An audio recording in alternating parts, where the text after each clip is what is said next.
You're joining us for the first time. Our agenda is that in a moment, Guy will give a talk that lasts about 60 minutes on the topic that you see on your screen. And when he's through, we will take a short break and then come back for an open discussion with you, with the students in the room on the topic that Guy has presented to us. And it's an opportunity for you to ask questions, as those of us in the room will have the opportunity to do, to talk with Guy, to share your impressions, and to talk with him about anything that you're working on in terms of your inner spiritual life. And so our class today will last for about an hour and a half until 11 o'clock. And then afterwards, at that point, our kind of online live part will not end, but we'll continue where we'll focus on the students here in the room. And you're invited to stay as our class continues and we continue to share something and in the end, learn together. So we hope you'll stay for our entire session. If you have any questions, if you want to participate in our class today, those of you online on Facebook or YouTube, you can write comments in the chat area, and we are monitoring those. And you can also send a comment or question if you're on GoToWebinar, and those also are part of our class and also are being monitored and will be part of our class. Finally, just a reminder to the students in the room, if you have a cell phone, do please turn it off before we continue. Here's this morning's topic and the key lesson. The topic is how to realize the true meaning of every moment of life. And our key lesson is, if we would ever be free, this is what we must come to see. Our troubled thinking is a racket in both meanings of the word. It is a noise seeking to silence itself in a rigged search that has no end.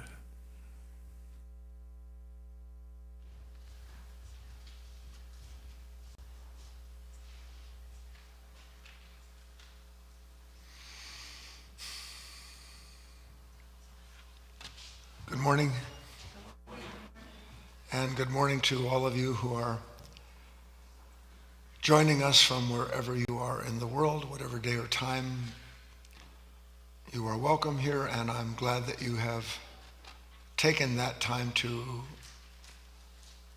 share with us some of the discoveries that we make every time we have one of these talks.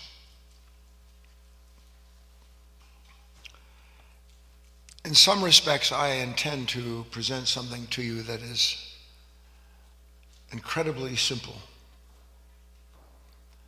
But unfortunately, our minds are incredibly complex, and I don't mean that in a good way.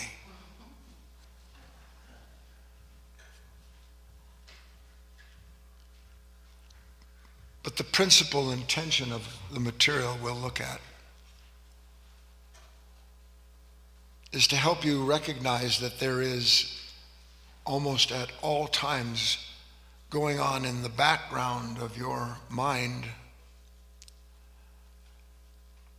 what we could call an unseen contradiction. And I would stress that before I get into this material, that if it's possible for you to understand that the conflict you have with life in any given moment isn't because life is in conflict with you, but because there is a conflicted consciousness with which you are identified without knowing it. And that particular level of consciousness, which we live from 99.9% of the time, it is always in conflict with life because it meets life every moment through a predetermined understanding of what the meaning of that moment should be. And that level of consciousness does not know what the meaning of life is, and yet it perpetuates the pain of itself by forever being set against any moment that defies or denies the meaning that it has come into that moment looking for. You don't know that you enter into every moment with something in you that is looking for that moment to validate, confirm the meaning that is conditioned in you as to how people should be and places should run. So let me simplify that by saying we're going to juxtapose two main ideas. And the reason I say we're going to juxtapose them is because if we can look at them at the same time together, we can see the fact of them. Then it'll allow us to enter into a place between what we anticipate and act from versus what we know is true. And in standing in that middle ground, much as I've been describing over the last week or two and intend to go into during the talks in the Pines, that by standing in that middle ground, that field where we meet each other beyond right doing and wrong doing, that we can discover something altogether different as to the meaning of our life, the true meaning of our life. So here's the first idea to juxtapose. As shocking as it may be, and one day may it be a great shock to you, the meaning of life cannot be known by any thought that you will ever have of it. Period. You do not know the meaning of life, but you think you do. And because you think you do, you meet every moment through a nature that depends upon those thoughts to tell it whether everything is good or bad, right or wrong. The meaning of life is unknowable by any part of our consciousness that strives to take it in and assess the moment through its knowledge. The meaning of life is not in knowledge, it is in being. But we don't grasp that yet. I'll ask for the second key lesson to be brought up. Because as opposed to understanding, which I will explain, that the meaning of life is immediately perceptible or you are apart from it, as opposed to that, we create the pain of fear and doubt we don't want to feel by trying to figure out how to avoid it. We create the pain and fear and doubt we don't want to feel by trying to figure out how to avoid it. Now, what is it that we are trying to avoid? Is it the fear and the doubt? Is that what we're trying to avoid? I'm asking you now. What is it that I'm actually trying? Feels to me I'm trying to avoid this moment because I see the moment as setting me up for some kind of suffering or depositing me in some dark pool I don't want to be in, yes or no? What we suffer from is not the moment. We suffer from the meaning that our own mind has given that moment and then says, oh no, it ought not be that way or it needs to be otherwise. We suffer the meaning that we give the moment and nothing else. And there is no suffering in any moment, apart from physically, perhaps. There is no suffering in any moment aside from the fact that this mind meets it, knowing in advance of that moment what the meaning of that moment should be. We're going to spend the whole 45, 50 minutes proving that. Are you up to it?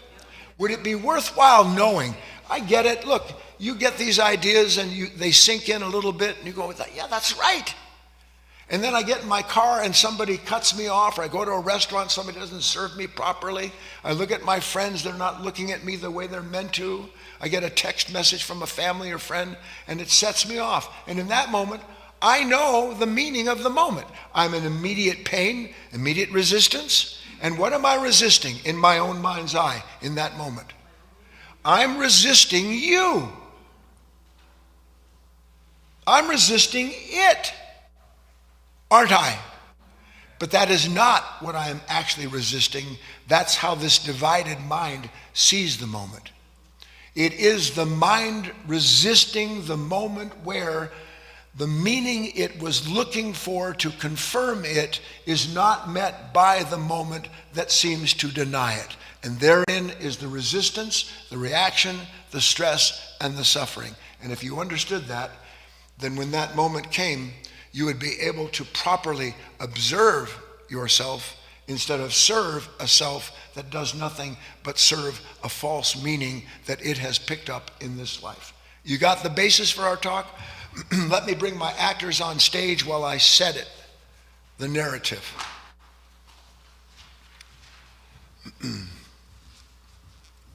Once upon a time, there was a very intelligent woman, and you'll see why I say she was intelligent.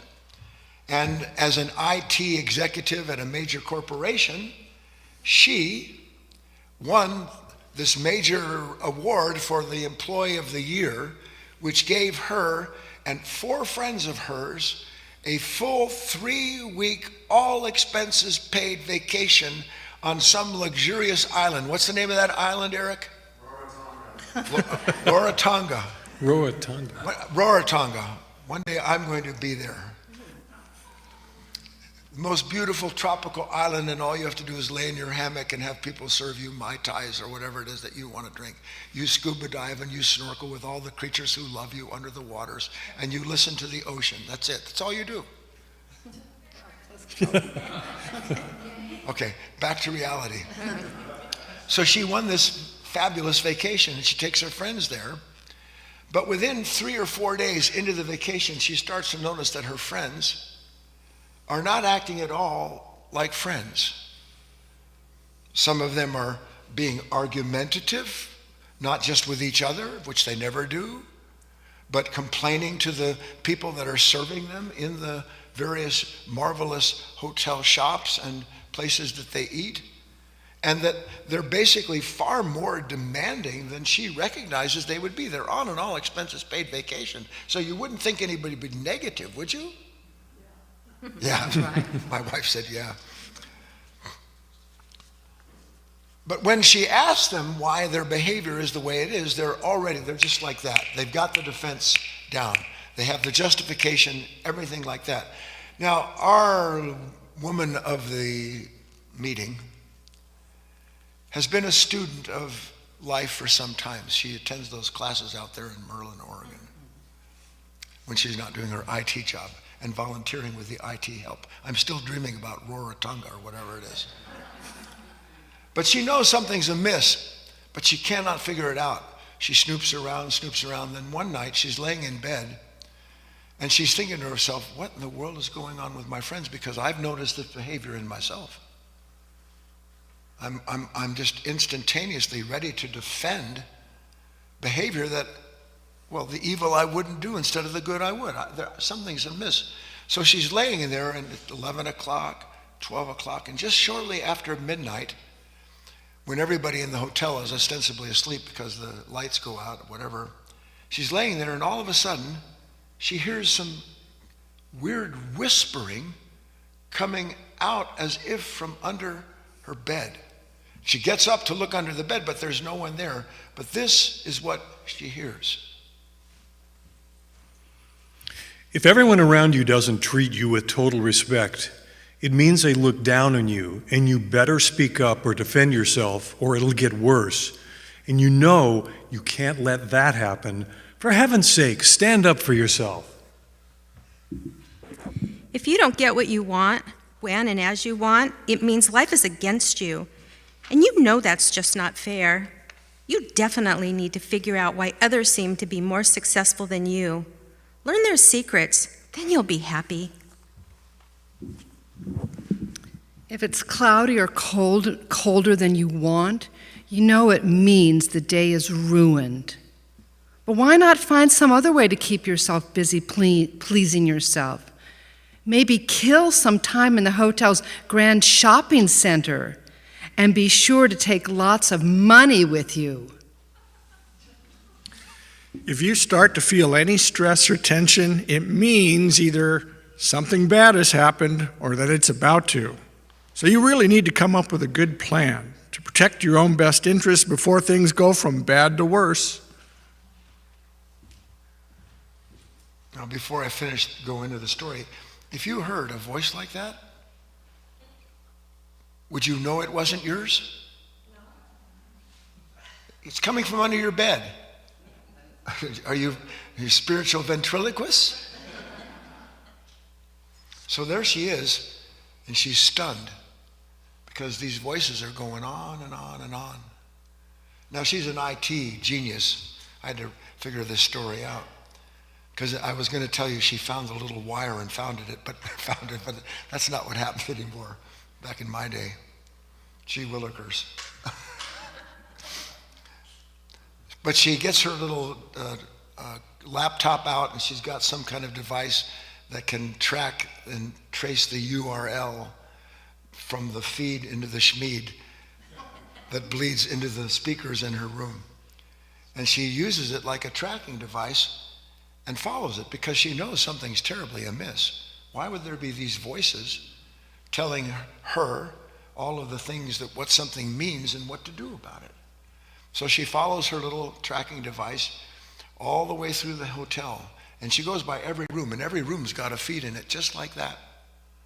She gets in the elevator, she's still following it, goes down and down, and then she hits the bottom of the hotel, and there's no further to go, and yet signal seems to indicate that whatever that is coming from beneath that. So she thinks to herself, what's going on? Then she looks around and finds a set of stairs say, do not enter at all. She opens the door, and there's a set of steps, and it goes down 7 levels into a basement, dark, dingy basement. No one's in there, just the boilers. I know there's no boilers anymore. Just the HVAC equipment and some old stuff. And there, on a table, next to a server of some kind, there's this really old tape recorder.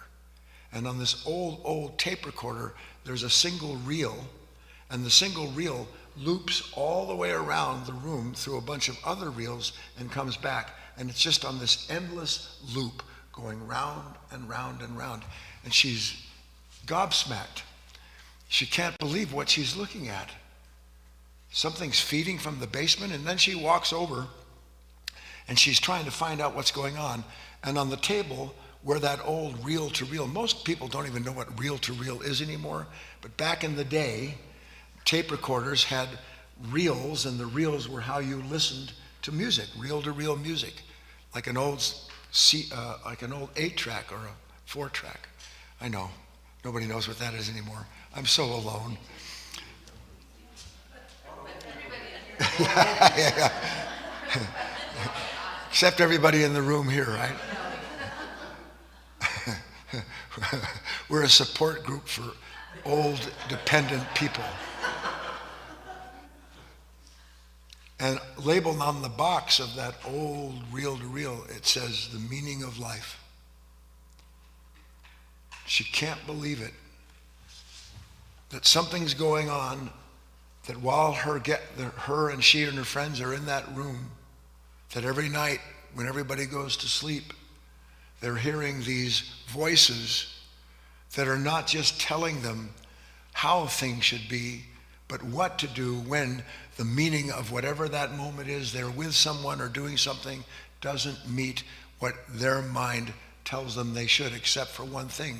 It isn't their mind that is meeting those moments with the implied meaning.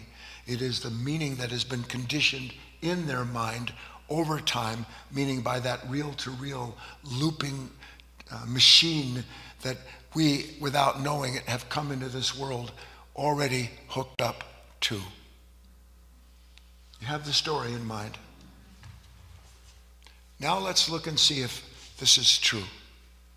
Please use your own experience to validate what I'm going to say. Is there not something all the time that goes into every moment with you, that when you enter into that moment, there is something that, although it may take a moment following some resistance and a reaction, that determines on the spot for you whether that moment is for you or against you, yes or no. And we have lived our entire life without suspecting that those moments, without any awareness of it all, in the, if you will, in the background of this mind, there is something that not only looks out and decides what it is seeing based on whether or not it looks like it's supposed to look, but when it doesn't, that same mind then begins to throw up suggestions into your mind as to what you need to do about that. Little nudges little pushes and pulls that appear all the time, that one way say, well, what's that? And what do I do about this? And how do I handle that? And once the mind has asked itself, what does that mean? And you identify with that thought and that feeling of needing to know. Do you understand? I need to know the meaning of this moment. And why do I need to know the meaning of that moment? Please, I'm asking you, this is your work, not mine. Why do I need to know whether that moment is good or bad for me? Because if it's not good, I need to know what to do with the fear. And if it is good, I need to figure out how to ensure it goes on and protect it. So that without having any idea of it at all, my life there is between me and life what I'm simply going to call a middleman. And this middleman, which I will explain to you, it feels so natural to obey these promptings that come up. What does that mean? This is what it means. And then I believe that what my mind is telling me that moment means that I have to take the actions connected to the meaning it has given it. And I'm always driven to do something about the meaning that my mind has given the moment, never suspecting that the meaning that my mind has given it to it is not my meaning at all. It's not the meaning of the moment at all. It is the meaning of a mind that came into that moment fully conditioned to expect that people should never be like this. If I went to the voices that were on that tape, that there's no moment where anybody should ever disrespect me. That if life isn't going the way I want to, it means life is against me and my brothers, they got a better deal than I did. That if the weather is bad or cloudy or not what I want, that means I can't have the day that I wanted to have. And that if I'm stressed or tense in any shape whatsoever, I wake up with it. It means that for sure something needs to be dealt with and I better get busy doing it. Never suspecting that every thought that I take in those moments is the dark child of a consciousness that already knows the meaning of the moment before it has taken place. And it wants to deal with that offspring that are really its own reactions. Everybody still with me? What is this middleman? What is this middleman? First of all, you and I, without understanding it yet, God willing that you wake up, we actually think that we have to think about every moment. We believe that unless we are thinking about what we are experiencing, that we run the risk of not knowing what to do with what we are experiencing, and therefore must have this middleman, must have this buffer between the moment and its vast uncertainty, which we cannot stand, and the me that comes into that moment, knowing that I am apart from it and that I want to take parts of it, and if it's great, it's great. If it's not, it's not. And every last conclusion of my relationship to life is given to me by that middleman. It is determined by that buffer, and that buffer is nothing but a conditioned mind. A mind that grew up looking at parents mistreating each other, children being abused, greed, selfishness, anger, fear, dysfunctional, grew up, and in order to deal with all of that, had to come up with some way to ensure it was never threatened, it never felt alone or isolated. So without any clue that that consciousness can be conditioned because it is at the level divided, that it is always separating itself from whatever it says is causing its suffering, it needs to understand that suffering. And the more it understands that suffering according to its own conditioning, the better suited it is to deal with those moments when it comes, because then it can fall back on what it knows it needs to do to avoid the pain that it feels is being caused by that moment. You following me? The moment doesn't cause pain. There is no pain in the moment. The pain is because of this middleman, this middle woman, this personality, this set of constructed thoughts and feelings, deeply conditioned, and not just through the experience of our individual lives, but is predicated by a consciousness that we came into in this life. You've heard the expression, it's out of Hamlet. Shakespeare wrote it, yes or no? Nothing is good or bad, save thinking make it so. Yes or no? And this mind says what? Nothing is good or bad, save thinking make it so. So therefore, I'm going to think good. Because if I think good, I won't have bad, right? And if I'm thinking bad, that means I'm not good. That's not at all what Shakespeare meant by nothing is good or bad, save thinking make it so.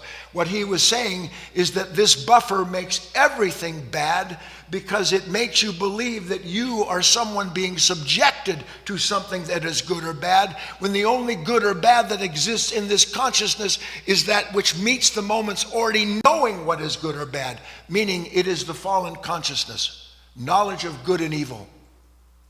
A mind that can only think about the moment it meets and meet that moment through its own thoughts that are divided in nature. So it's not thinking makes good or bad, it is thinking that is division itself.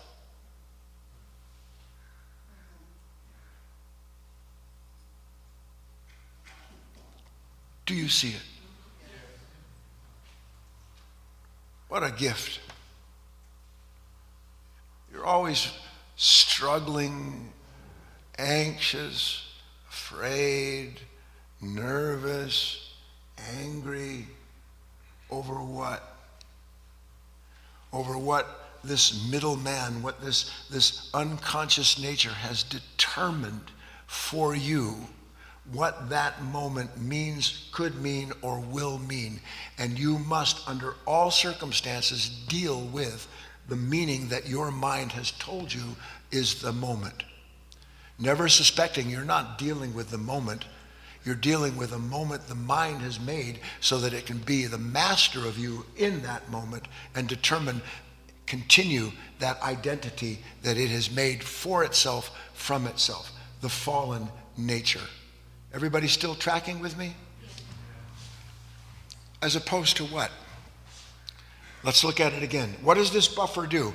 See, this is the problem, and I know it's the problem. You see, I can describe this to you. I can take apart analytically the way in which this mind in its sleep state looks at the world around it and everyone. But you have to see for yourself. And you will if you work. One day, here I am, I'm talking to somebody, and all of a sudden, yes or no, there's a little yes or no. It's not Tourette's, it's a spiritual, like a little sudden sense of resistance, yes or no. We never suspect, because the moment that there's that little twitch, that little resistance, that little stab, we never suspect that the stab was the mind stabbing itself, ever. Because in that moment, the conditioning that has created the moment of that resistance, do you follow that? I'm conditioned to believe you should look at me in a certain way. So the minute that I don't feel that you are living up to the meaning of the moment, I am threatened by the moment. But it's not the moment I'm threatened by. I'm threatened by the fact that you are not fulfilling and confirming what I know you have to do, so I feel all right about myself. Yes or no? So first thing that happens, and you must learn to see it, something in us intercepts the moment. Meaning that there's something between me and the moment. And it intercepts it. And what does it do when it intercepts the moment? You'll see this. It starts to analyze what it has intercepted. Oh boy, it's all going in. Have you ever been talking to somebody, and while you're talking to somebody, you're talking to yourself? You know what that's like. So they look at you and go, inward. If you could do two things at once. I was going to write a movie or a play one to try to show this, that outward I'm talking like this, and then there's this bubble or a whispering going on. You're going, hi, and what an idiot. How am I going to get past this person? I want to get away from here. Oh, I'd love to spend the day with you. Conflict. Divided mind, wanting, not wanting, and only wanting and not wanting exists where there is first this thing that intercepts the moment to do what? To analyze it. And analyze it for what purpose? So that it can interpret it quite clearly. And why does it want to interpret it? Anybody? So I can know exactly how to handle the moment. And if you can see, this is not the moment I'm handling, is it? My mind is manhandling me and dragging me through all of its iterations over and over and over again. So can you see there is how do I say this? There's a little problem. Is there a little problem? As opposed to this. Some years ago, I don't know how many it was because it's been a long time since I've been, especially to Aurora, Kamunga. I'm kidding, Eric. Pat and I, we went to the Grand Canyon. I'd always wanted to see the Grand Canyon for a lot of reasons, some of which I'll briefly explain. And when we got there, it was fairly crowded, I would say. And what you were surrounded by were men and women all walking around with things in their ear, little microphones that tell you about stuff, and picture books of the Grand Canyon, maps, and lots of cameras hanging around everybody's neck. Not cameras, you know what I'm talking about. The facey, what are the selfies? Look, it's me in the Grand Canyon, and who's in the forefront? Who is in the forefront? C'est moi.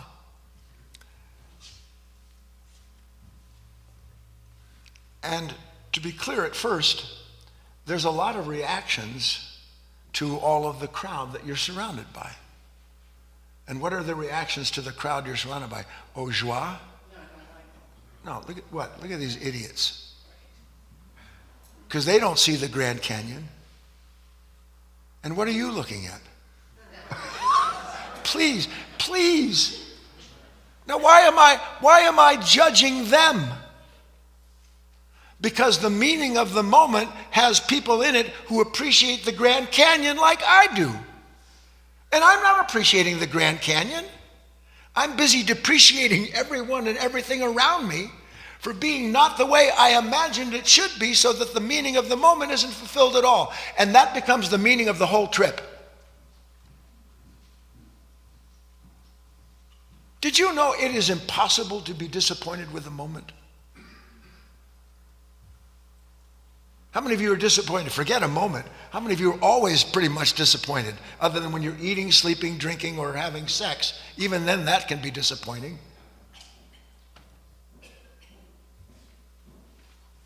But by the grace of God, I was able just to make clear this, then I've got to move on. Do you know what the Grand Canyon, how do I say this? I don't want to use the words because I don't want to get you caught up in this.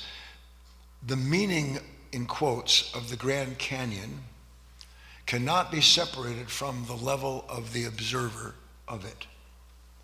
The meaning of the Grand Canyon cannot be separated from the level of the one who observes it. To observe the Grand Canyon without a middleman is to be taken on a trip through time. To see spread out in front of you, beyond the comprehension and scope of the eye, 5 million years of geology laid out in colors and forms. So that the actual, now listen, because we talked about this, the actual impression of the Grand Canyon is the discovery of 5 million years of geology in myself. All that has happened to weather and create this vast chasm, the depth and breadth, the spread of those mountains in front of you, they are not out in front of you, they are not beneath you, but when the observer and the observed are sharing in the actuality of the meaning of the appearance of that moment, that man or woman is actually experiencing the meaning of the moment that is not separate from the observer taking part in the observed. There's no one there going, oh my God, that is beautiful. Because when you, even though you might say that, and don't misunderstand me, God don't judge yourself. By God, it is gorgeous. But when I say, oh, look at that beauty, is there an observer in the observed? Or how many of you suspect? A lot of people go there and they're very disappointed with the Grand Canyon. God, it doesn't look anything. Listen to this. It doesn't look anything like I expected it to look. People do that. You understand that, don't you? Now, how in the world can the Grand Canyon not look like it's supposed to look? How can you not look like you're not supposed to look? That's what I'm trying to get across to you. The depth of this conditioning is mind-boggling, because I literally live the expression of this middleman that exists simply to separate everything from me and it, so that it can measure it and then know whether or not I am right or wrong, whether that's good or bad, because I know instantaneously. And as fast as I know, I'm given actions to take, choices to make, things to say, places to go. Am I not? And then I think that's me doing it.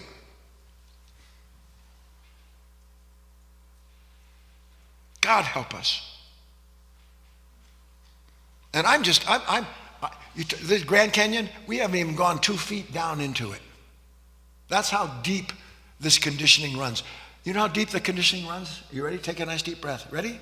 This is good news, not bad news. Don't look at me like I'm spoiling some party. Do you know how deep it runs? You ready? We don't even know it's there. That's how deep it runs. We actually never suspect this conditioning is living out, and we living the content of our condition. We never suspect that. And why do we never suspect that?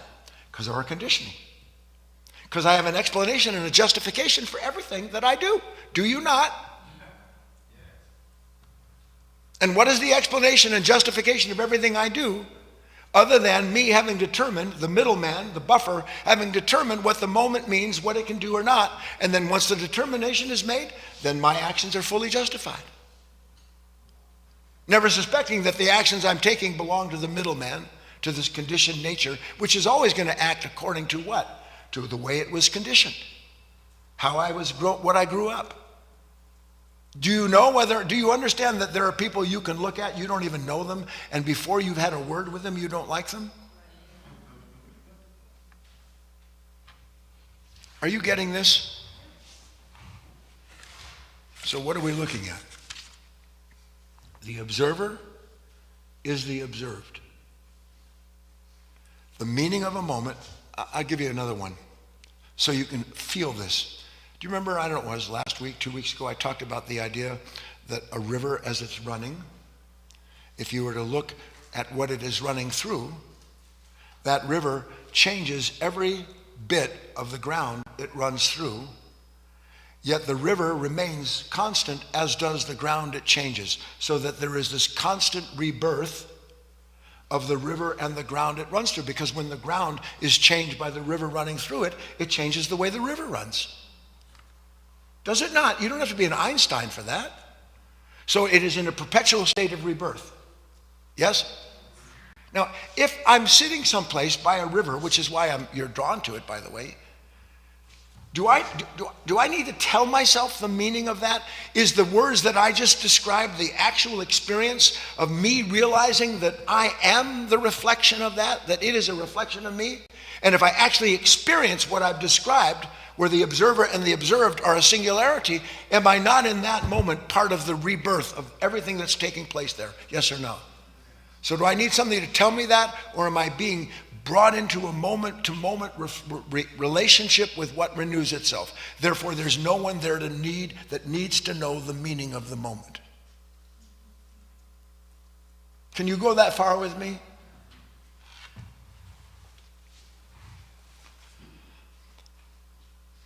The meaning of the moment is unknowable. It is only beable. The meaning of the moment is unknowable. It is only beable, which means there's no need for a middleman, is there? That's what I'm working to try to get you to see. There's no need for a middleman. But what will I do without knowing what's going on? Yes or no? Please. What is my karma? You know what karma is, don't you?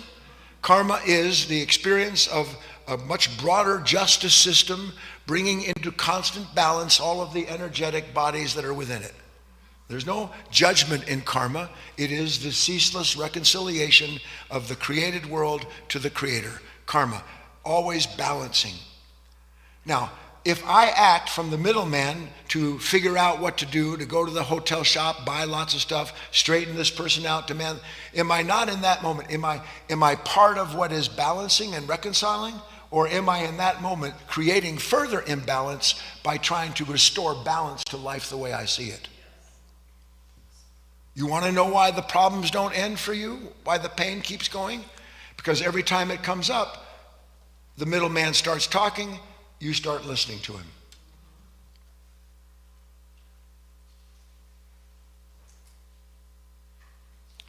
You need to see it. We don't know who we are without something telling us what's happening, talking to us. It's not just voices, not just the intellect that's conditioned, the emotion conditioned, the body conditioned, our movements conditioned. You don't believe it? I make coffee every morning for myself, and every once in a while I decide to make it left-handed. Now, can I tell you what happens when I make left-handed coffee instead of right-handed coffee? It doesn't go that smoothly. I want it smooth. I want the machine to run. Now, there is a proper relationship between a human being who's aware of the machine and the use of that machine, because that man or woman doesn't think to themselves they're making coffee. They're watching a machine make coffee that they're going to enjoy, so to speak. But you go change one thing about the mechanics of what you're doing, and you get to see the middleman. What are you doing? This is idiotic. You've been doing this for 40 years and nothing's changed. It will never stop trying to convince you to do anything that would reveal to you its influence and authority over your movements, your thoughts, and your feelings. Everybody still tracking? Now, we're getting to summary now. What is the nature of any anxious, fearful, worried thought or feeling other than what? A mind trying to deal with the meaning it first gave to that moment. And then looking to its own conclusion. I look at middleman sees the moment. Do you understand? What's going to happen? What does that mean? When is this going to get resolved? When am I going to finally get there? Yes or no? Is it looking at life? What's it looking at? A moment it's made. A moment created in its own image. And as it tries to figure out how to resolve the conflict in its own conclusion, what happens to a mind struggling to resolve its own conclusion? Hello? It speeds up. It tries to struggle more and more to control or otherwise avoid that circumstance. What do you think all this thinking is that you can't stop? The reason the thinking won't stop is because the mind won't stop trying to make the life meet the meaning it wants for it, and when it doesn't, it has to resolve it. So it's a form of insanity. How many of you suspect you might be driving yourself insane? I can tell you that if you don't know it, I can promise you, you're driving other people insane. And that's what this world is. It's a bunch of insane human beings explaining to each other what they have to do about something that didn't exist apart from this middleman, apart from this persona that sits in the middle of this unconscious mind, forever trying to protect or prove that it knows what happened. And how do I prove that listen to this, how do I prove to myself that I know what happened? How? Listen, you can't prove that you know what's happened, because your proof turns out to be the next point of pain for yourself. Don't you see that's what the mind is doing all the time? You're laying in bed. And what's the mind doing? It's trying to get to the end of its own conclusion. But it can't get to a conclusion other than, is it good or is it bad? Honest to God, I could spend a whole talk just on this one topic. It knows according to its conditioning, what is good and what is bad. And what it knows according to its condition about what is good and bad, it didn't come to. It came in the conditioning of your religious background, your family, your environment, your social position. You were fed, you were brainwashed by impression and imitation. All of these things that your mother said, that's not good. Don't be, and by the way, don't do as I say, not as I am. And so you grow up terrified. What if somebody caught me? I lie all the time, but what if somebody catches me in it? That's the real fear. Not the fact that I'm lying to hide that I need to keep the meaning in place according to my own ideas, but that someone might actually find out I told a lie. Do you see how conditioned that mind must be? To live in fear of being caught? Instead of seeing it's fear that makes you do the things that you're afraid of getting caught in? Isn't that conditioning? Incessantly analyzing, measuring according to what? Its predetermined criteria. And if a moment doesn't meet the criteria, then there's a crisis in that consciousness. And then round and round you go where? Let's bring up the summary, please, the last key lesson. I would urge you to download this and read it until something of it touches the part of you that has been prepared for the lesson in it. I'm going to read it. Though largely unseen, the following fact can be verified by anyone who wishes to see the truth of it and be set free accordingly. The ongoing unwanted experience of any given moment is inseparable from the unseen activity of an unconscious mind that, as it reacts to and then explains to itself the meaning of the moment it doesn't want, is actually creating its own wanted experience in that moment. It creates its own unwanted experience and then blames the moment for the experience it doesn't want. It creates the moment it doesn't want because the moment that it sees doesn't match the meaning that it gave to the moment before it came into it. This isn't circular wording. This is you being invited to see and understand that there is something in this consciousness that never stops meeting the moment for you, the middleman. Anybody aware at all of this middleman that I'm talking about now? So what are we looking at? Coming to a close.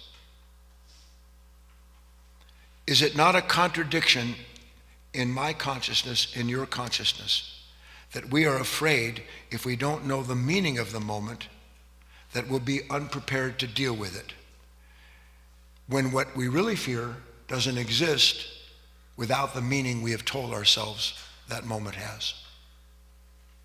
You hear it? I'll do it again. Why am I thinking about what happened? I need to know the meaning of the moment. Would I be anxiously stressed out trying to figure out, running through, what does this moment mean, if prior to that there weren't something in me that told me that moment was to be feared? And at all costs I had to come to an understanding of it so I could transcend the fear in what I think the moment has brought to me. The moment doesn't bring the fear. The fear is in a consciousness that compares the moment to the meaning it has, its conditioned response, and then acts out accordingly. And unfortunately, we are the victims of that consciousness that we're never without it.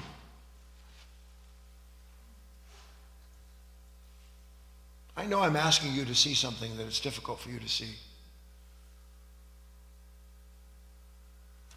How many of you lay in bed at night when you're going to sleep or in the morning when you wake up and you know that your mind is running? I'm going to let this siren go by. Stay awake.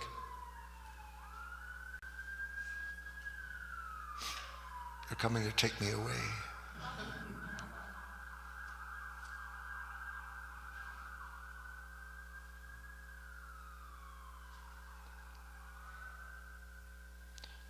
So all of these thoughts. And one thought gives rise to another thought, and then another association comes in, and all these thoughts are moving through the mind. And the mind through which they are moving sees no problem at all, other than at times it's so obviously painful that you wish you could stop thinking. What is the mind? What's going on behind all of that thinking? Please. Something in us is trying to determine whether it's good or bad. That's what it's trying to do all the time. It is forever.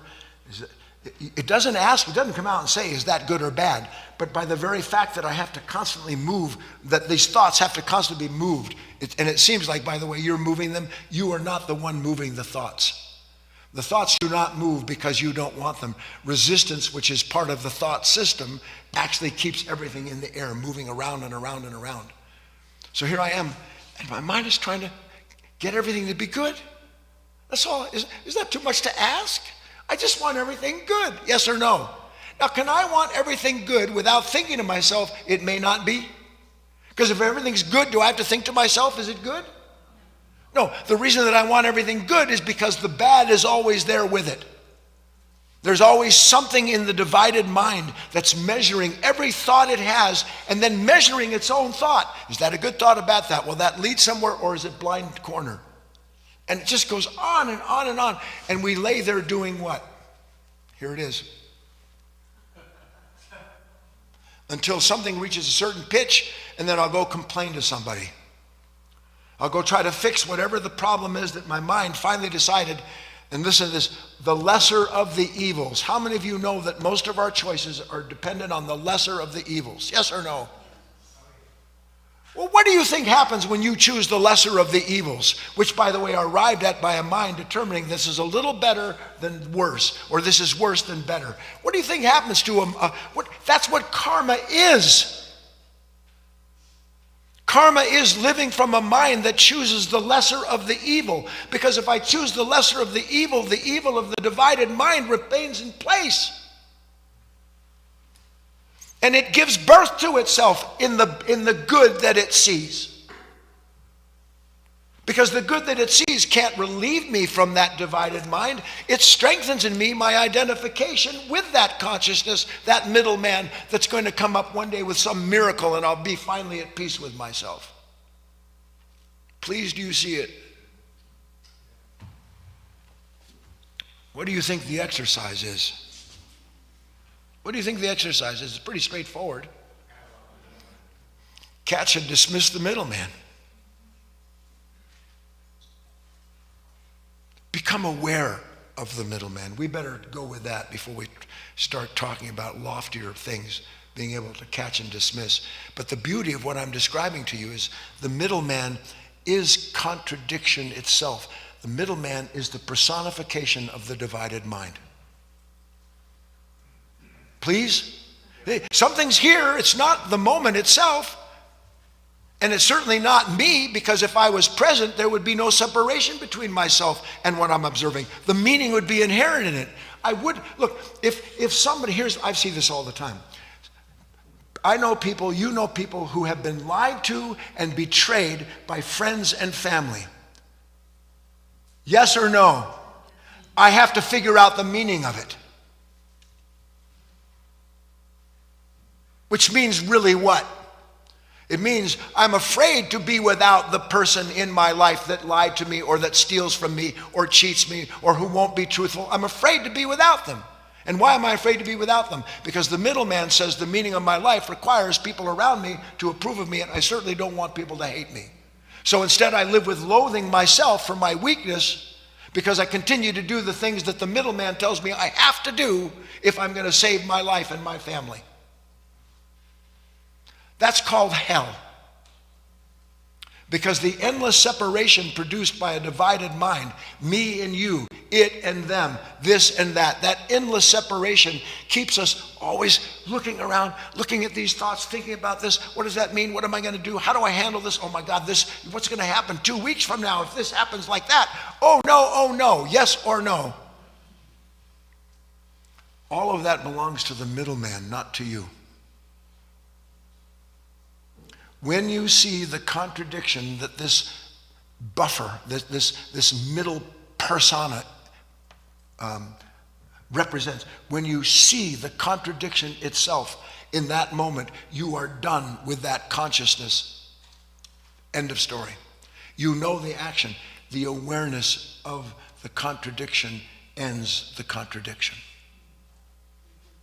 The awareness of the contradiction of that middleman ends your relationship with the source of that contradiction. Please, can you see that?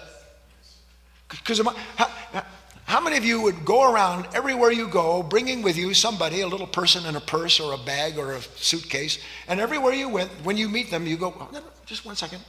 And you open up your purse, hello. Out pops the middle person, the middleman, middle woman. You go, handle this, please. I'd be glad to. And then for the next 44 years, back and forth, person goes back in the purse. Another moment, person pops out. And every negotiation that little person, that middleman, that middle woman has made for you always proves to be what? Inadequate. Why? Because I'm right back in the same condition again. So if that were true, because I try to give you something physical to see, I know we need it, how long do I spend my life looking for the middleman? If I see the truth of that, how often do I go, hello? I stop. Now, because I stop doesn't mean this conditioned consciousness stops. This is something you have to understand. In fact, if I actually come to a stop and try to dismiss the middleman, this person in the middle trying to tell me yes, no, if I actually do that, you know what's going to happen? I'm going to see a lot more than I saw before of the middleman. Instead of being the personification and the manifestation of this buffer, I actually become aware of the pain the buffer produces, and the buffer promising the end of the pain if I just let it explain to me the meaning of the moment again. So now what's going to happen to me? If I actually do any of this, there's going to be a moment of silence I can't bear. And do you know why I can't bear the moment of silence when I actually see the contradiction? Because I'm conditioned to avoid that silence at all costs. Because something is me telling the meaning of this moment is you're lost. You're done for. Louis, why did you study with that idiot? Look what's happened to you. You're 187 years old and you're still a fearful wreck. And then you go, you're right. Thank God you explained that to me. And then you have a new middleman and another justification for the continuation of the conflict you live in. What's the exercise?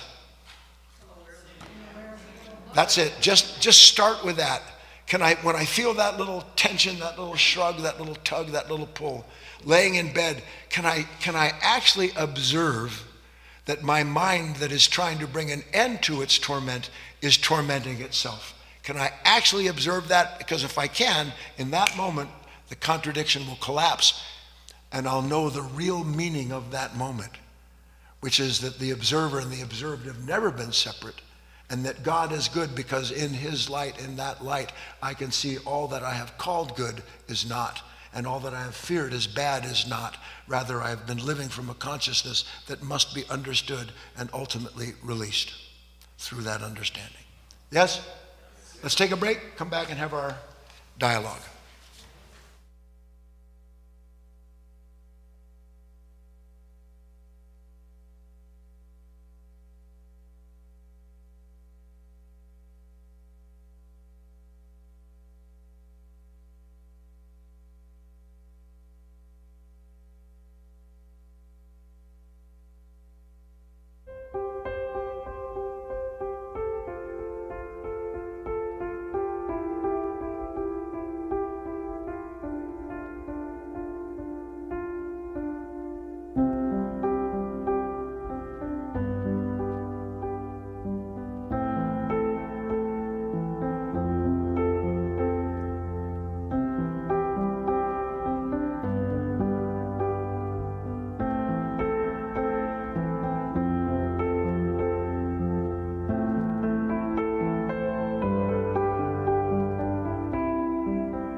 Well, welcome back, everyone, for part 2 of our class. It's an opportunity in just a moment for you to talk directly to Guy and participate in a discussion about the material that Guy has presented.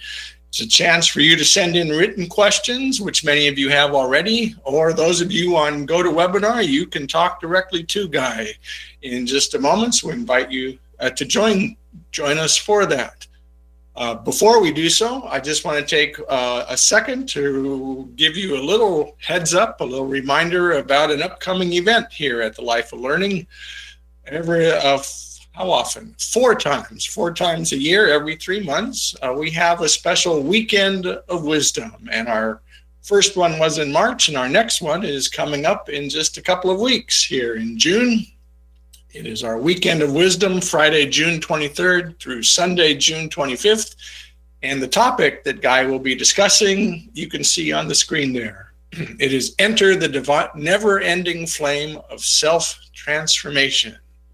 And these weekends are always special, in part because we invite those of you out there to come join us here at the Foundation here in Southern Oregon. We welcome any visitors, and a 3-day weekend is a great opportunity to come visit us and to attend class live and to participate in the spirit and the energy that comes only with being here live. And Guy will be giving 3 talks that weekend. We will have open Q&A and discussions on every one of the meetings, and we even have a nice meal on Saturday that we share with the visitors here. So it's a great opportunity, and we invite you to join us live. But if you can't, we invite you to join us online. If you are here and if you are registered, you are welcome to join us free online. You'll get notices when each of our meetings during this Weekend of Wisdom occur. And so we just want you to kind of plan on that and hope that you can spend as much of the time during those 3 days as you can with us and learn as much as you can. If you want more information on attending live and so forth, you can go to guyfinley.org/weekend. And again, we will be live streaming. We will be offering a replay package as well of all of the talks if you can't attend online. And so just hope you can join us. And if you need information, again, guyfinley.org/weekend. We will be talking about this in upcoming classes. And again, we hope that you'll be here with us. I think that's all I want to announce right now. We'll go back to the main room with Guy and see if he is ready to start our conversation with him. So, Guy, are you ready, or do you have any further comments for the group today? No, let's get into it. All right. Again, those of you online, you can click and raise your hand. I see Beatrice has raised her hand and also sent in a question. I'm going to go to Beatrice first online and let her perhaps ask the question she sent in. So Beatrice, hello, you're unmuted. Good morning. Yes, good morning. Greetings to everybody. Good morning. Hi. It's been a very interesting journey through the flow of wisdom that we've been listening from you, Guy. Thank you very much. Yes. Good start with the Grand Canyon. I always dream about being at the Grand Canyon, and I was able finally to go there with the kids, and it was almost like the creation of God. Beatrice, I just hate to interrupt you, but for whatever reason, the transmission of your voice is so broken up that I'm only catching every 3rd or 4th word. Kate, are you able to do any better than that? No. Yeah, I can try without the headphones. Maybe the headphones were my challenge. Okay, here I am. So thank you very kindly again. Oh, that's and that's much better. Want to emphasize the way that I've been journeying through this, listening to your words today. Yes. I've been finding myself kind of on and off with the clarity about the middleman. And then I find myself kind of understanding seeing, but all of a sudden, for moments, the same old kicks in Yes. and tries to interrupt and recover its lost place, its Yes. lost priority. Yes. Um, so I was wondering also, the image that came to me through your conversation is, what's the value of the mind, if any? Is it that Jesus riding the donkey on Palm Sunday is an illustration of what's the role of the mind or what it should be? What's the value? How do we coexist with what we already have as part of us human beings? Thank you, Guy. Yes, Beatrice. I will endeavor to cover as many points as I can that you asked. First, interesting that you point out the fact that Jesus came riding the donkey. In those days, horses were for war. And so he was indicating by physical expression that he come in peace, not to make war. But more importantly, that he was riding a donkey is a relationship between an intended relationship between ourselves and this mind that is the home of the middle person, of the buffer. Now, I would augment that, if that's not clear, with the following. A picture came to my mind while you were asking the question, and I get asked this so much, I'm going to spend some more time talking about it. Have you ever watched, and I know, again, this is kind of archaic, but they have sometimes these oscilloscopes. You know what an oscilloscope is? It's one of those things that shows the pattern of sound or electricity. It shows the waves. You know what I'm talking about? So imagine for a moment that my body is radiating a certain signal, and that my heart is radiating a certain set of waves, and that my mind is radiating a certain set of waves.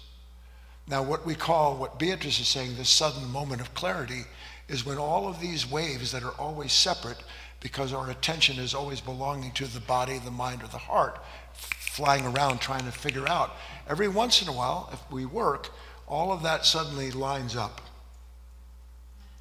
And all of that energy that is disparate and delivering us into the hands of trying to figure out what this conflict is about, when the conflict is that we're not unified, we are divided. Suddenly, I'm not that way, and this is, wow, I'm so grateful. I love how beautiful things are. When that happens, there is a spontaneous gratitude. Do you know why human beings have no gratitude? Because there is no gratitude in looking for the meaning of a moment. There never will be. And there's no gratitude in finding the moment mean what you want, because the conditions will change and these patterns will break up again, and there won't be any solid, holy understanding. There'll just be more and more division. Our work is about gradually, and it is gradual, and you must learn a certain amount of patience. Why is patience required for us to have increasing experiences of the alignment of these interior states? Why is patience necessary? Because for one thing, when you're impatient, you are further scattering, not gathering. Because impatience is all born on what? This isn't how it's supposed to be. So as we work, there comes in the increasing periods of time. Maybe it'll only be a few seconds now, a minute at the best for you, but I can promise you there'll be hours or days when the energies that were scattered have been gathered. And they've been gathered by the awareness of the scatterer. They have been gathered by the awareness of the middleman. The middleman's the scatterer. Don't you think the middleman is the one who's gathering everything to get everything straight? Yes or no? It's not. It's the scatterer. And as you see the scatterer, You won't want to hang out with that little scatterer that comes out of your purse or out of your mouth or takes over your head. You'll be aware of it. And when you're aware of the scatterer, you're no longer aligned with the scatterers, are you? And when you're no longer aligned, what's happening to all the energies that were being scattered by this middle person? What's happening to them? That's how a quiet mind comes about. Not by trying to make a quiet mind, but by seeing that you're being made in the image of something that seeks quiet through riot. And the more you understand that, the more you set back inwardly and become the observer. You ride the donkey. You don't let the donkey ride you. But not aggressively. You're not the owner of the donkey. You've one who's understood the donkey and its role in your life. I hope that helps, Beatrice. On we go. All right, Guy, we've received several written questions. I'm going to go to this one from Tracy, which I just received because I think she was sparked by something that you were just referring to. And Tracy asks, Guy, is that the meaning of Moses couldn't enter the promised land? Yes. Good. Next. All right, next. I have a question that came in during the week that I wanted to share with you, Guy. It comes in from Jerry. Jerry said he is referring to your talk on Wednesday. And he said, in your talk on Wednesday, freedom from painful voices in your head, you mentioned we have a divided mind. I wanted to know what it means to have a divided mind. You mentioned the divided mind a lot, but I don't fully understand it. Could you help? I just spent a full hour on it. So I know that you can't join live because I saw the note that you sent into Chris. Listen to this talk, Jerry. Everything you need to know about this divided mind is in the talk.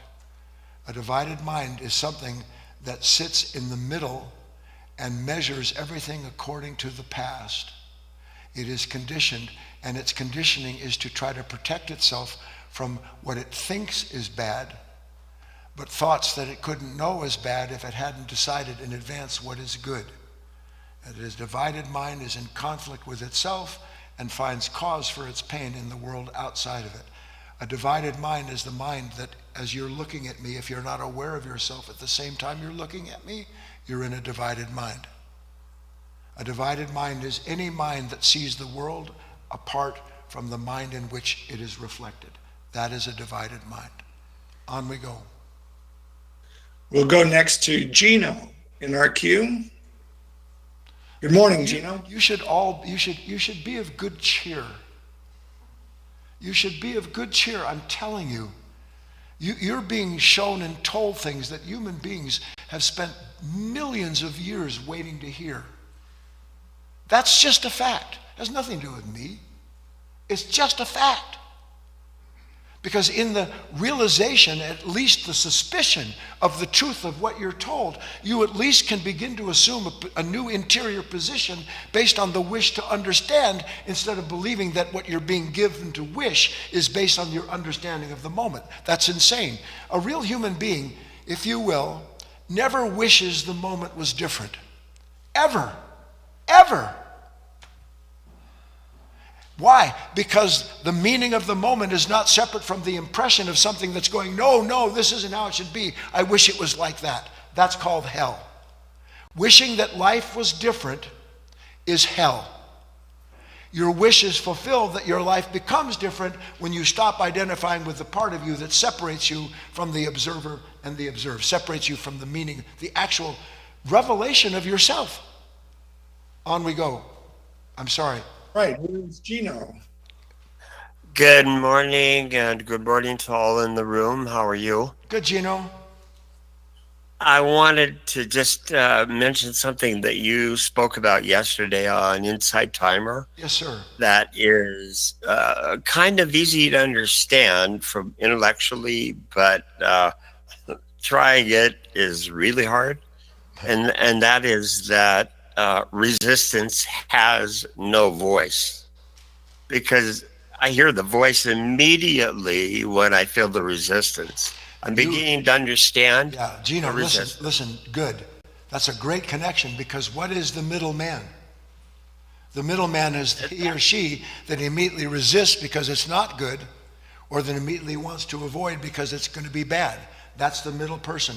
Resistance is the essential nature of a false sense of self. There is no false sense of self apart from resistance. There is no false sense of self apart from resistance. You got it. Yeah. You're on your way now. That's really what I wanted to say. It wasn't a question. It was just that ever since you said that, I've been thinking about it. But in that moment when there is resistance for me, I hear it anyway. There you go. Now you know. Use that as the trigger point, the tell. Exactly. Okay, good, Gino. Report back. Yes, sir. Tell us what you see. Thank you. Yep. Everyone will be encouraged. All right, Guy, I'm going to come back on for a written question. This one came in from Susanna. Susanna asks, can you speak further about the image you brought to our attention about listening to our disturbing thoughts in the same manner as when we try to listen and identify a distant sound from, for instance, an owl or a wolf? Yeah. I would like to listen to techniques to help us heal. Also, what does it mean to open your heart and be more peaceful? First things first. And in truth, they're not separate.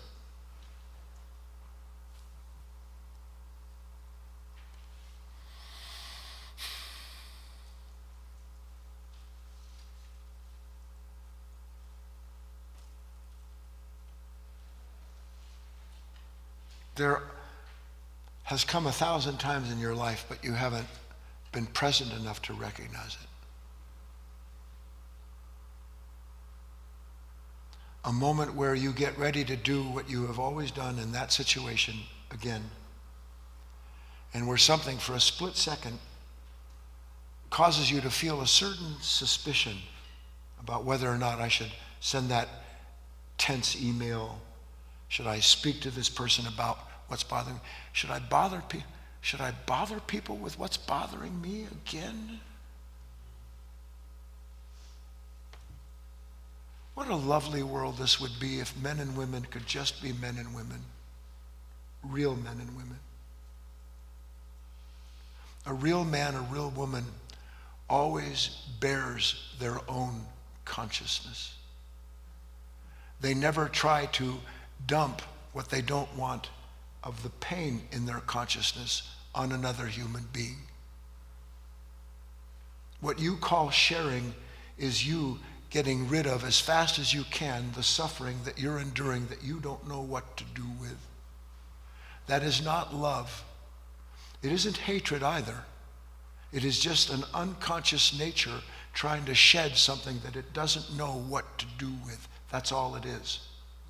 The more you understand that, the more you'll be able to bear human beings who are always complaining to you, always have a problem, bringing you something they don't know what to do with and asking you to do it for them. You'll understand them, and you will be able to bear what they are unable to bear, and in doing so, maybe show them something about what they need to see by your actions, not your words, certainly not your judgment of them. So, if I have this moment of suspicion, and it comes on, is there a lot to go on, John? Because I'd like to talk about this for a minute. All right, we have Nick in the queue and 2 written questions is where we're at right now.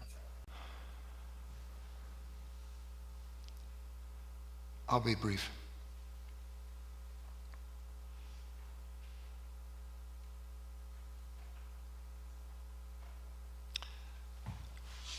I'm laying in bed, Susanna, and I hear a noise. Now, as a rule, if I hear a noise in my room and I don't know what the noise is, what's the first thing that happens inside of me? Fear. Now, why is the first thing that happens inside of me when I hear a noise a fear? Because that's what I've been conditioned to believe. I've been conditioned to believe, and not just by my parents and my forefathers, but this consciousness itself. See, this is what you don't see. whatever it was, 200,000 years ago, I'm sitting in a cave chewing on a chunk of a mastodon and good fire. And then there's a noise. Ugh! Because dinosaurs are out there. It's a saber tooth wanting my tooth. Like that. That belongs to an animal. Only now in our sophisticated state, when I go like that, I know there's somebody outside come to steal money from me to buy drugs. Because I'm conditioned to believe that. And it also validates my fear. Doesn't it? Doesn't the condition my mind produces as the concept for the fear validate the fearful nature that's had that reaction? We have to outgrow this. How will you ever know what love is if you already know what's evil in the moment it appears? And we're created to transcend that. We're created to be the observer, Susanna, to be the one who listens to the nature that makes out of the sound what it does. So that then there is at least a moment's separation between wheat and chaff. I always go there. But it isn't I who goes there. I'm led there by the nose, by the middle person. And one day I don't want to be led by the nose anywhere. God, I'm so tired of having my nose pulled. Honest to God, this is euphemistically, is that right, Ellen? It's a euphemism, but it's absolutely serious. You don't know it. Everything, every thought, with a ring, like a beast. One day, I wonder what happened if I don't identify with what I was just told is the meaning of the moment. I'm going to listen. I'm going to listen, Susanna. With every fiber of my being, I'm going to listen. And if I do that, then every fiber of my being will start to catch those odd fibers that can't wait to tell me that I need to do something about what it says has happened. It doesn't matter, in quotes, what has happened. What matters is me being aware of something always telling me what has happened, and now I can have a new relationship to that consciousness. On we go, John. We'll go next to Nick in the queue. Hello, Nick. You're on. Hi, thank you. And thank you, Guy. You were talking about the middleman, and to me, it just seems the middleman is always negotiating, but it's always negotiating with its own thoughts. That's it. Nothing more than that. That is exactly it. It talks to itself to get past the pain it created for itself by selling it a deal that it made from itself to escape itself downstream. That's what I said. Thank you. Amen. All right. On we go. On we go. Here's one of the two written questions that I have remaining. This came in from Cece.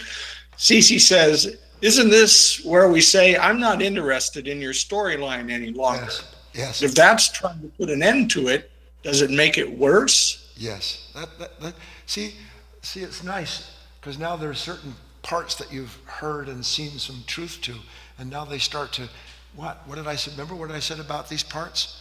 The mind begins to integrate all of this into a singular understanding, and the meaning of all the teachings are contained in the one moment where the observer and the observed see they are a singularity. Boom, freedom. And then, I knew it. I knew I hadn't made any progress. But I got to go back to, whoa, I see it. God, I'm so glad I didn't. That's the way it goes. Now, how do you know there's something wrong with that? One day you have to get over this whole idea that your fear of a moment proves you know the meaning of a moment.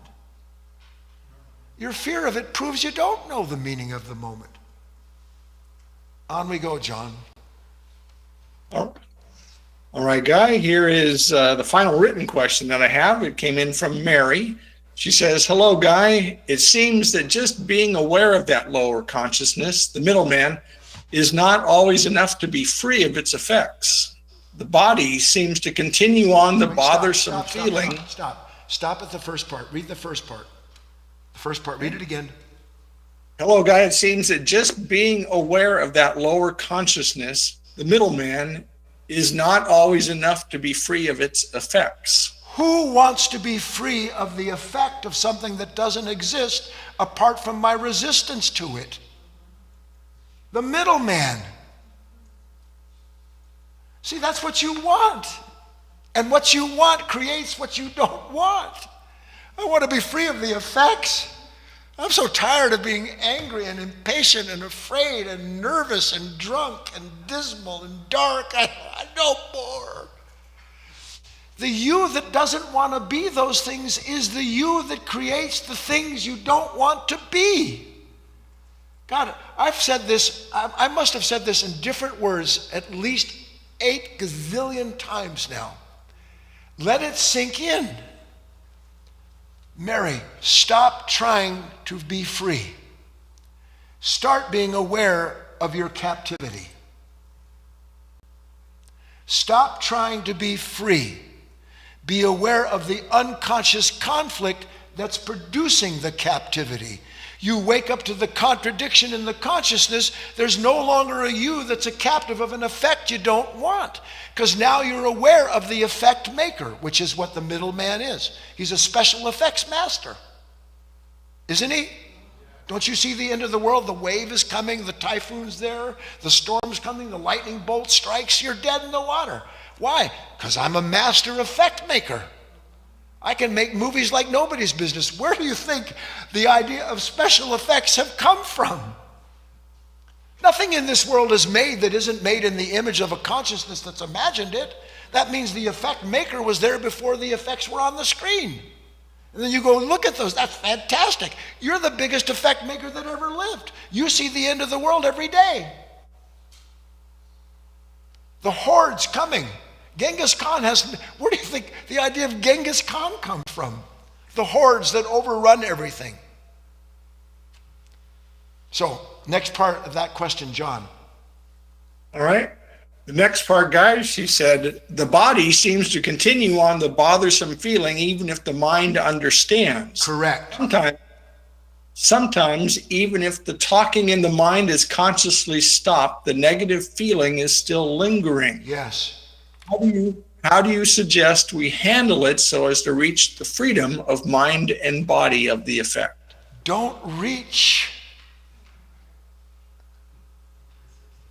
I actually had these notes, but I thought it'd be too much for you, and it probably will be.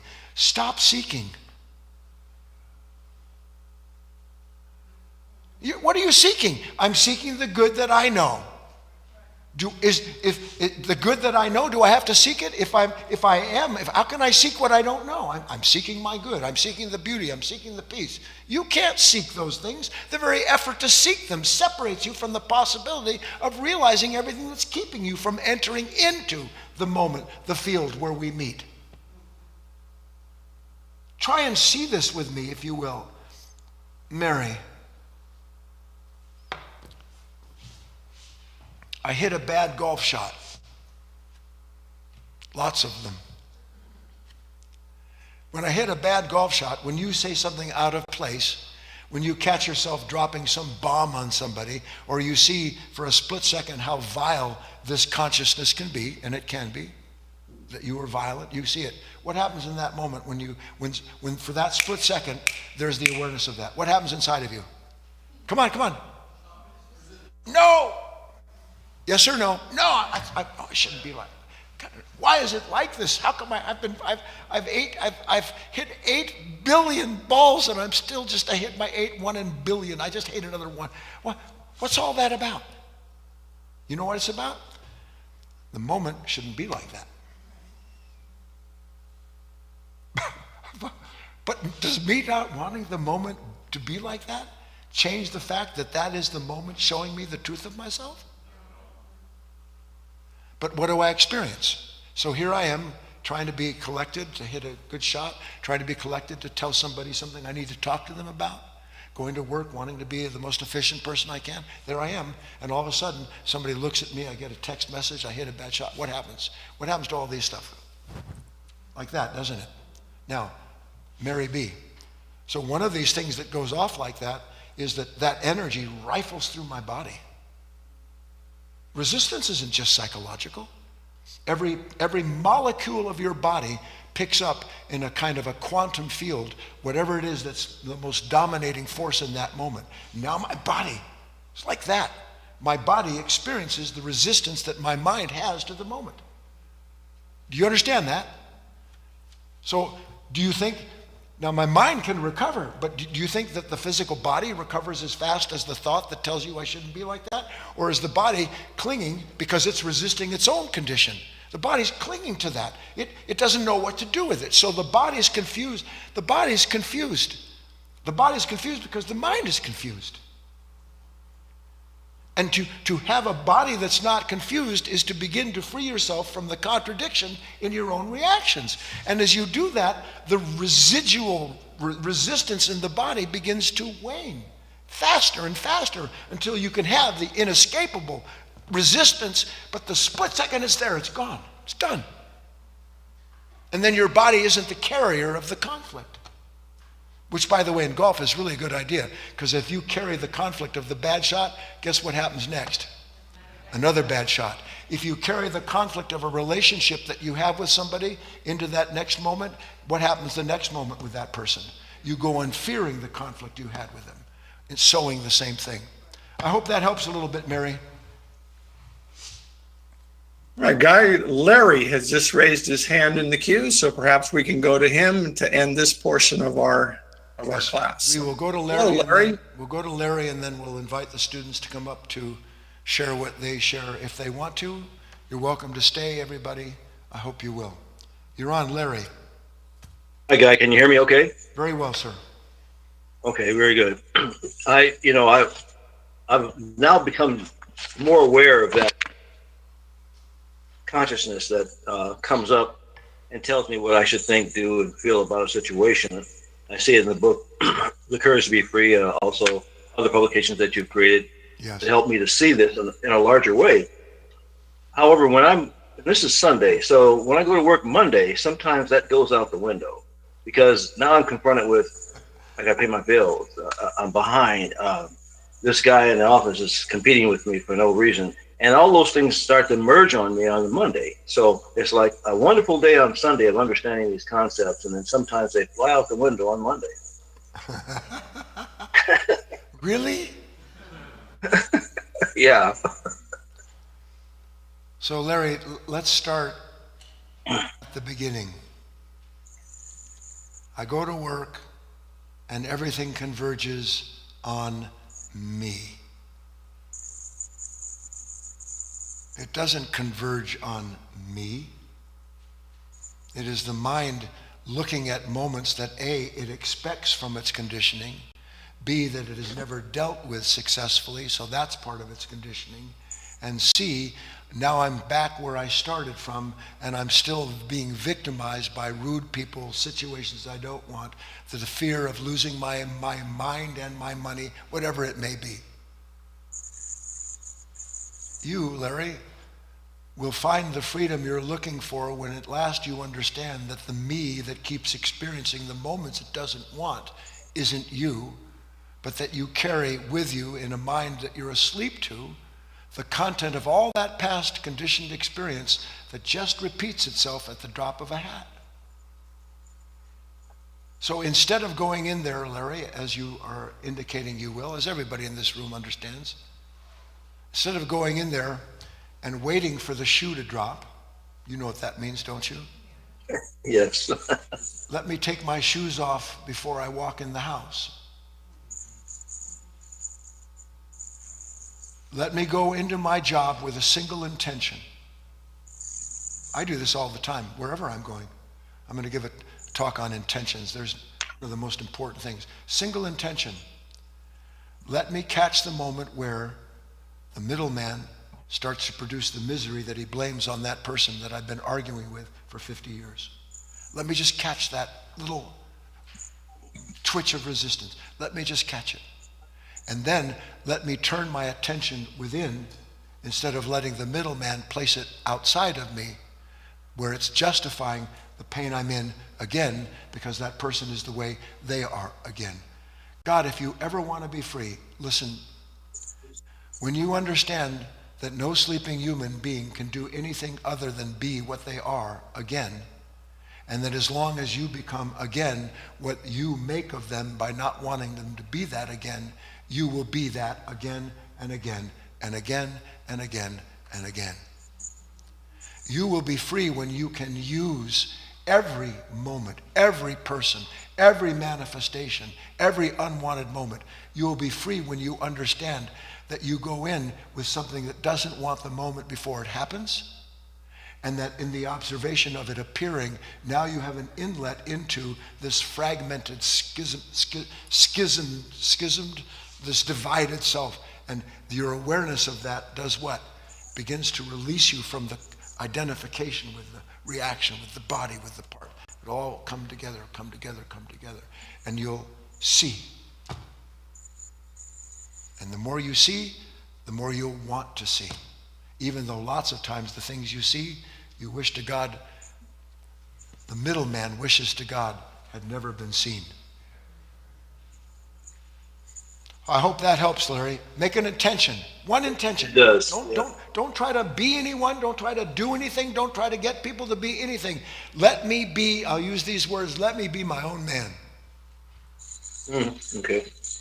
And then let me see where the man in me, the middleman, gives me away. Sells you. Like Jacob was it Jacob in the seven? Like who was sold? His brother sold him. Joseph. It was Joseph. His brothers sold him. This is the biblical story. His brothers sold him. What do you think that means? You and I are always being sold into slavery. Okay? Yes. Thank you. You bet.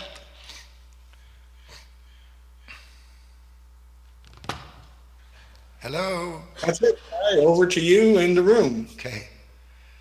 So, anybody want to come up and speak? Come on, Barbara. Katie, follow Barb. This is a time, if you're joining us for the first time, where the men and women, the students in the room, come up and share their impressions, help us see what they've seen, and ideally expand our understanding through sharing that experience. Hi, my name is Barbie. As I was sitting there, I was thinking about the middle, and we've been talking about the middleman. That is the force that has you go back and forth between what you consider what's good and what's bad and what I want, what I don't want, all that. But then I thought, there is a higher middle, the middle way. There is something higher. Yeah.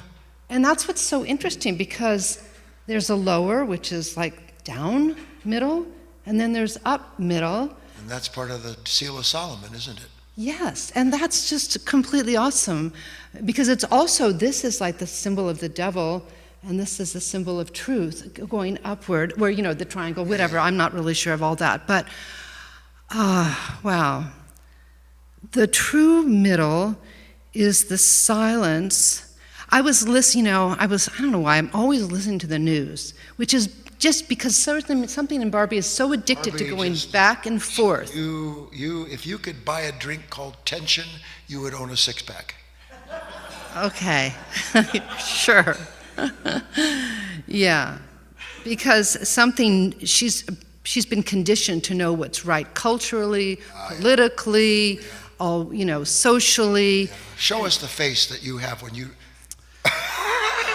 Just forget it. But anyway, I was driving the other day, and I was so glad that I had heard your talk about the Rumi quote about there is a field beyond right doing and wrongdoing. Right, and that is what this whole lower consciousness is all about. And when I was listening, there's so much crazy news now, and it's just a reflection. The media is just a reflection of what's inside the consciousness. And I really could see about that field, and I turned it off, the radio off, and I live near a lot of fields. And I could see the beauty of the silence that's always there out beyond the good, what we call the good and the bad. So that's the true middle. While Katie's coming up, this is the essence of a divided mind. She just described it. I can't stand being tense, but I can't bear not watching what makes me tense. So Barbara can't believe that the tension she experiences is because of what she's looking at, instead of what it is that is looking at that in her. That consciousness, which is in Barbara and everybody, which is the world of religion and politics and social values today, it has divided itself into want and not want. It will never come to the end of its conflict because it wants the conflict it doesn't want. It will never bring peace because it pursues peace through war. It will never bring an end to itself, nor will you ever lose your life to find it until you understand beyond the shadow of a doubt the you that says that's not good is the not good it doesn't want. Then you will understand, then you will see something magnificent will happen in you. In part, the cancellation of time. In part, the whole idea of me going forward and meeting a moment where finally I won't be the effect of this condition. All of that just begins to fall away. You'll be happy you decided to finish the race. Good morning, my name is Kate, and this will go along perfectly with what you're just talking about, what Barbie said. I think in one of the recent classes, maybe it was today. The middleman. That's pretty recent, that's right. Was it today when you said when you feel a jolt of resistance, it's the mind jabbing itself? Yes. Okay. Oh, God. Wait, there's more. let me stab myself quickly.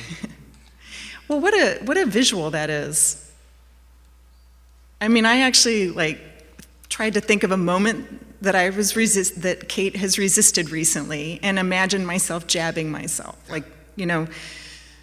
Like if I actually caught myself physically jabbing myself and let's say that, I just kept self-harming that way. And if I really wanted to stop that, I would sit on my hands, I would tie them together, I would go to whatever lengths I had to stop from harming myself. Yes, I can't say it enough. And that's actually the strength with which I felt that. What lengths would I go to stop that mental jabbing, to stop looking at the news sites, to stop, telling other people what to do or trying to control their lives. Or to stop whatever it is that pops up where Kate engages, where Let me tell you something very encouraging. Ready? This is everybody. At first, I have this very powerful right feeling. You can understand that, right? And yet, I'm going to find myself. So the first thing that's going to happen, and it's going to be shocking, but may it be so, you'll actually catch yourself reaching for something to stick yourself with. You won't do it, but then you'll be shocked because even watching that, you won't be able to stop that. Because that's how deep the conditioning goes to want to create the sense of self addicted to that constant pain. But as you watch that, you'll see yourself pick it up. You'll see this consciousness pick it up sooner and sooner and sooner. And one day, you're going to think you just died because you're not going to know who you are without that feeling. But on the other side, you'll be so glad that you're not that feeling for a moment. And then that's the way it goes until, yeah? Yeah, absolutely. Good. Well, I did see something recently where I did see Kate fully engage for preparing for something.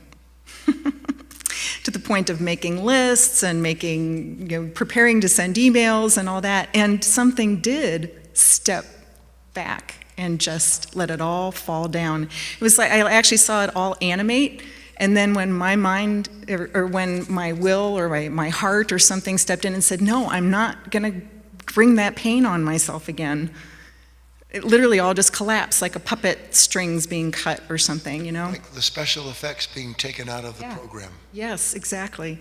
So it's encouraging when you experience something like that. I mean, that's really what the basis of faith is, I think, you know, in growing in a person.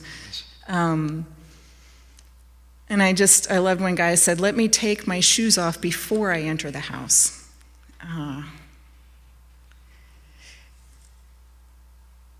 That's a big one to contemplate.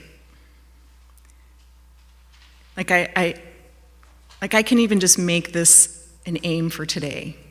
Let me take my shoes off before I go anywhere.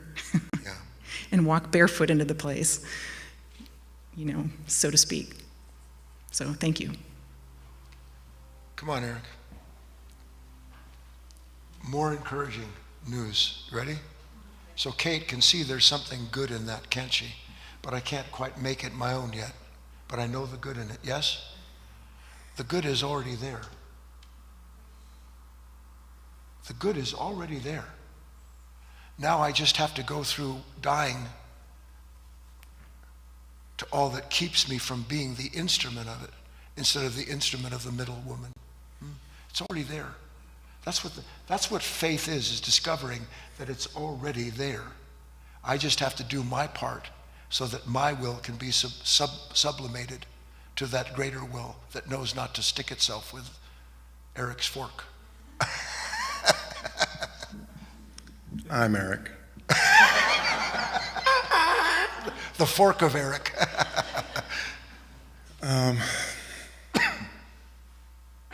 Guy said recently that we each come to the work with our own particular affliction that needs to be healed, that the work will heal. Manifestation, you could say. And I was at an estate sale yesterday. You know, a lot of people, a lot of interactions with other humans. And with disdain.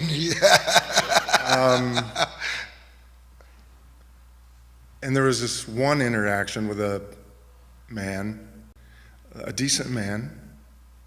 I feel I have to say that part. Where I've seen this before in this man. Manifestation, call it. And this is all of us, by the way, you know. This is a kind of an extreme example, though. And so this manifestation, and then there was irritation, the usual irritation in here, in me, came up. But at the same time, I also heard from this person, help me. You know the right part of this person. Something was screaming, help me. He didn't say it out loud, Eric. No, he did not say it out loud. Eric was picking that up at the same time the judgment was. Because this part of him was swallowing him, swallowing him. So a lot of facets to this that I can't talk about now. One is that my irritation is downstream from that, and that's not the purpose of that manifestation. The purpose of that manifestation is to hurt that person's possibilities, and this is connected to compassion, real compassion, which is being aware of that sort of thing when it happens.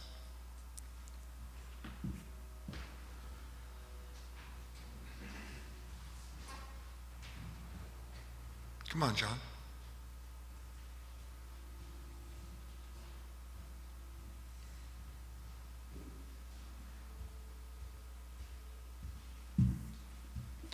There is darkness in all of us, Eric, but you are not that. You are not that bad. There is bad in you. But it's not you. It is not you. Hi, my name is John. So similar to the Rumi quote we heard today, today's talk and Q&A session was so replete with so many sentences that were so pithy and so self-evident. I mean, it was just amazing. And inexpressibly so. It was just packed with them. And just quotable quotes like crazy. And so I just wanted to get up and express some gratitude. This talk gets my vote for a GF Classic, and I'm grateful I was here to hear it. May the truth take its roots in every human being willing to be the garden. And may something ineffable, timeless, good, and true grow from it, that through that growth others may feed, and in their freedom and in their nourishment find the freedom that's possible, that's inherent in the words, that now we must make the word our own. Yeah. Anyone else? See you on Wednesday.